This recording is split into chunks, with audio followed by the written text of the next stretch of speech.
Welcome to the next stop on our tour. This is the Jefferson County Courthouse. It was completed in 1845, and this structure actually replaced the original courthouse that was supposedly a smaller brick courthouse building on this same corner. Now, before there was an actual courthouse built in Jefferson County, the courts were held in some of the early log homes in the area. But this courthouse was completed in 1845. At that time, the Greek Revival architectural style was very popular, and that is the style they used. And from this angle that you're looking at the courthouse, you'll see the original T-shaped structure of the original courthouse.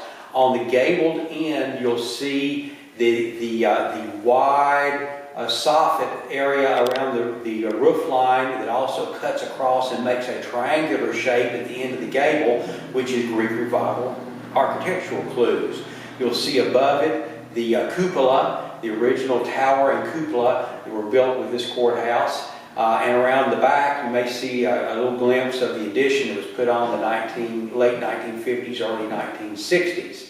Now I'd like to move around to the front of the courthouse where we'll talk about some more of the architectural features of Greek Revival. Here in the front of the courthouse, you have some very key elements of Greek Revival architecture. You have the large columns that run up and down, and above them you have a triangular shaped pediment that sits on top of those large columns in front of the courthouse. And that is a serious, or a very strong Greek Revival architectural theme that you see in that type of structure.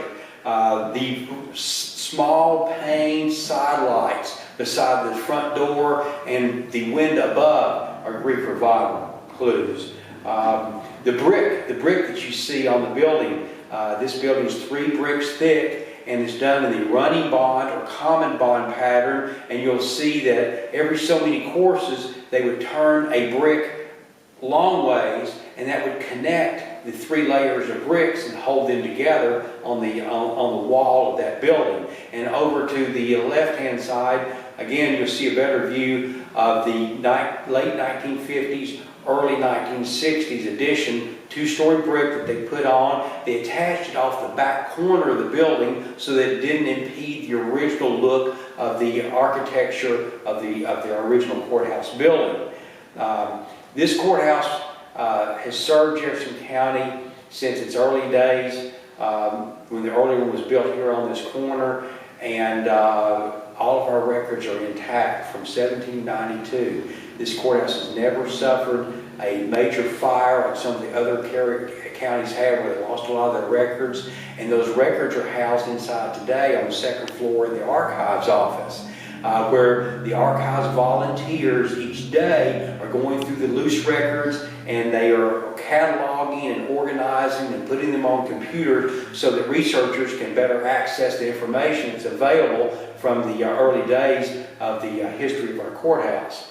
Also, I'd like to mention the Jefferson County Historical Museum.